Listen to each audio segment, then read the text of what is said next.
It's November 17, 2021.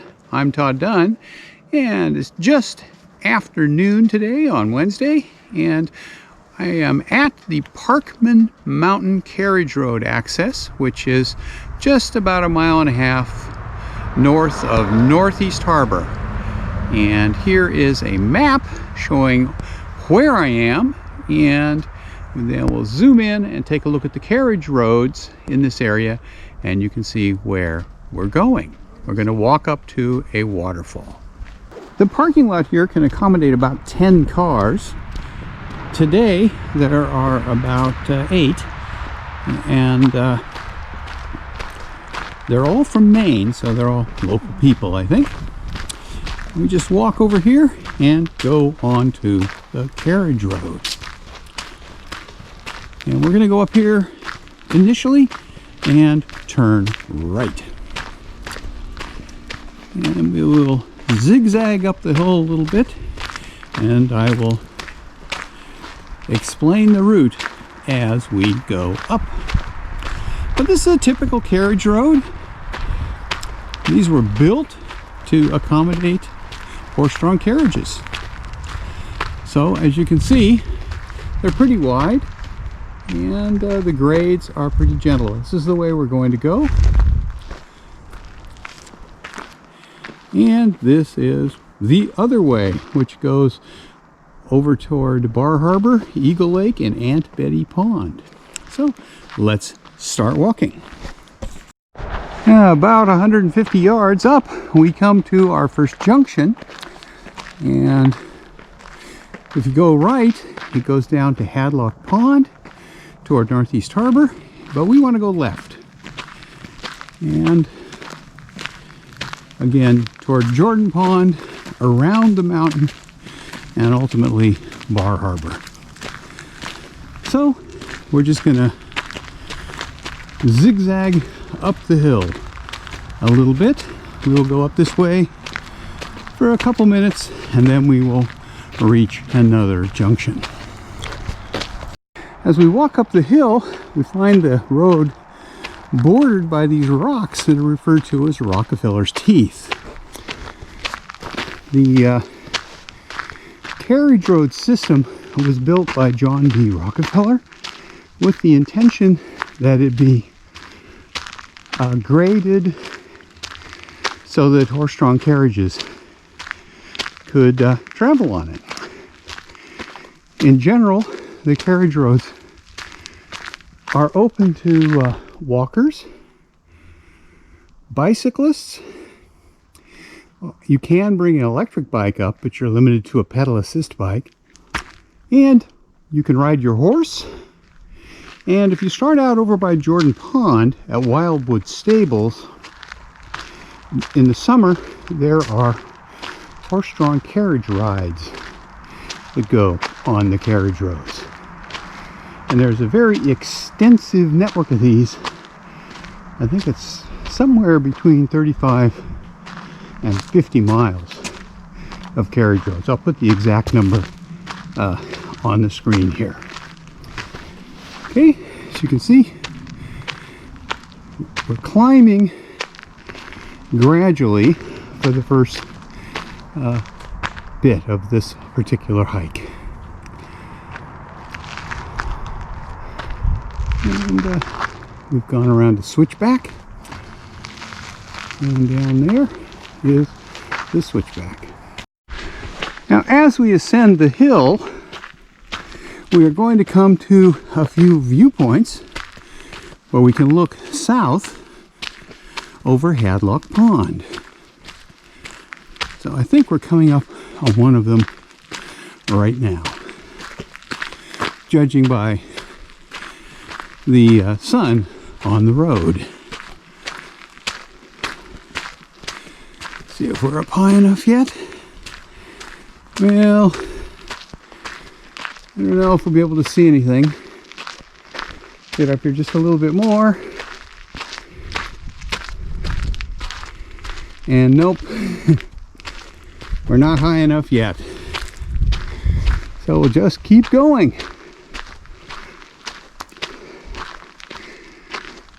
Yeah, If it wasn't for the trees, you could see Hadlock Pond. Incidentally, it's a bright sunny day today, but my car thermometer said it was 37 degrees in the parking lot, so it is not hot today. All right, here's our first vantage point. About 8 or 9 minutes into the walk, you can see Hadlock Pond down below, and then out into the Great Harbor.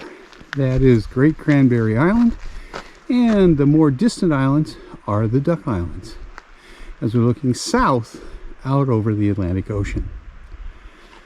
And we're just getting to our second junction right here. And at this point, we could turn left and work our way around to Jordan Pond House and the Around the Mountain Trail, or we can turn right and go on the Around the Mountain Trail, go down to Northeast Harbor, Seal Harbor, or Jordan Pond House. So we're going to go right, and we have about another half mile or so before we get to the waterfall we're going to, which should have quite a bit of water in it because it has been raining a bit lately.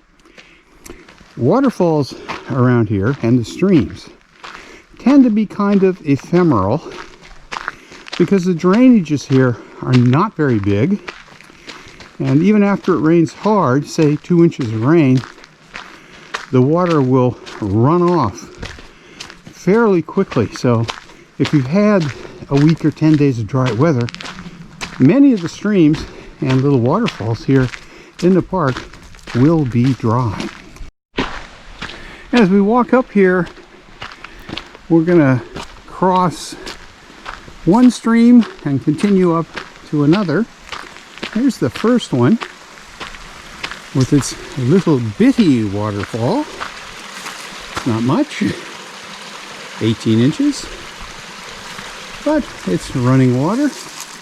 Goes through a culvert under the road. The waterfall we're going to is considerably bigger, and there is a carriage road bridge there. One thing that's interesting here is that the character of the trees has changed.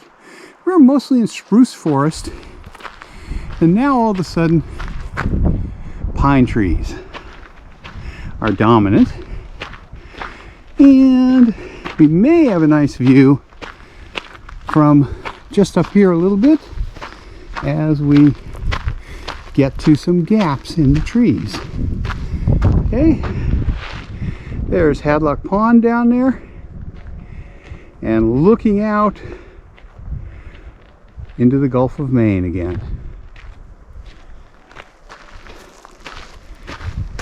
And you can see the carriage road is really quite wide, and that is to allow horse-drawn carriages to pass each other.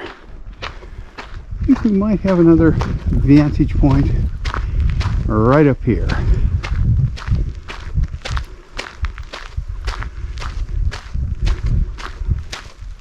This little trail climbs up a couple of 100 feet. Well, we can see the Atlantic Ocean out there, and if you know where to look, you can see just a little bit of Hadlock Pond through the trees. As we continue up, the last time I was here was a little bit later in the season, and there was a good deal of ice on the rocks where water had run down and then frozen.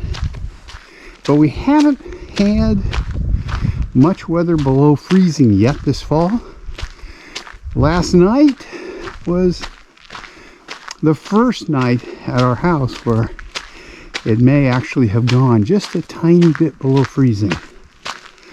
Probably up here it has gotten a little colder, because we're a couple 100 feet above the level that my house is at. Okay. Well, we're about 15 minutes, maybe 20 minutes into this walk, and the carriage road has pretty much leveled out. We're kind of walking along a contour line on the hillside. You can see the hillside is pretty steep, both above and below us. So there's a lot of effort to build these carriage roads. As we continue around on a relatively flat part of the carriage road. Now, one thing that may not be evident is that when these roads were built, they were built with vantage points so you could get sort of sweeping panoramic views.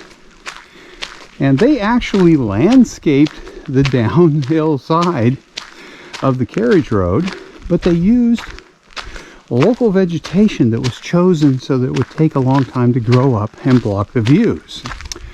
Now, considering that many of these roads were built as much as 90 years ago, or almost 100 years ago in some cases, many of those vantage points are now gone because over 100 years the vegetation did indeed grow up and block the vantage points.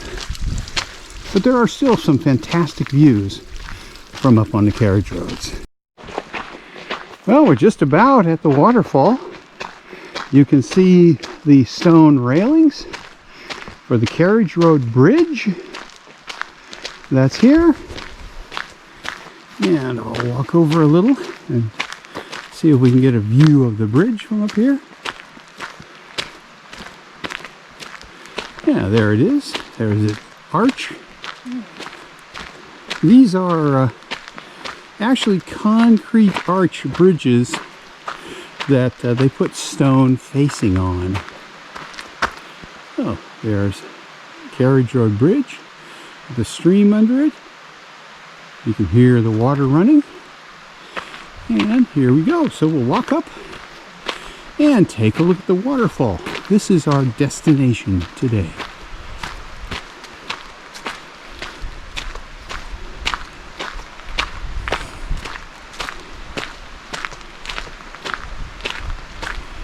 There's another view of the bridge.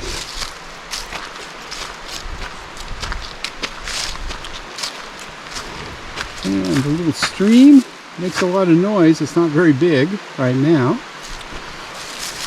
As we look down.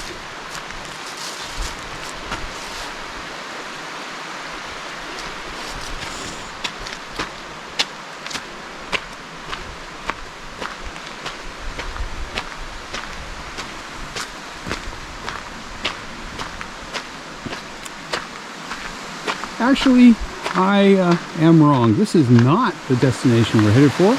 This is just a small stream. The one we're going for is much bigger and has a bigger waterfall. There it is, the stream down there. So we have a little bit further to go to get to another carriage road bridge that goes across a somewhat bigger stream and with a much more dramatic, if you will, waterfall. It's been a couple years since I was up here, so I had kind of forgotten exactly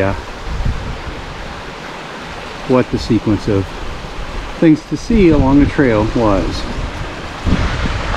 Let's walk over to the other side and look down. And there's the little babbling brook with sunlight reflecting off the water as it heads down the hill. Well, I wasn't off by much. It's only about 100 yards to the second bridge, which is the destination for this little walk. This is the downhill view from this second bridge. And it's a little hard to see the bridge from here. You can just see the opening right there. There is a path down to that footbridge, but all the leaves on the trail make it a little slick. It's a nice little footbridge across the stream. And let's walk over. Here is the waterfall we're headed for. A much bigger waterfall than the last one, and there's actually a fair amount of water in it today. And move up here a little to get a slightly different view with no tourists. Yeah, it's very scenic.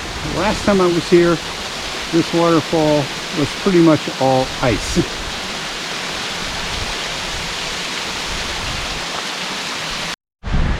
Well, the light isn't very good, but you can see the bridge arch from here. And another concrete bridge with stone facing. And this path continues and on and descends down to Hadlock Pond, and you can walk along the eastern side of Hadlock Pond back to where we started from. So here we go. A look at the bridge from the other side. It's a beautiful, crisp fall day here in Acadia National Park.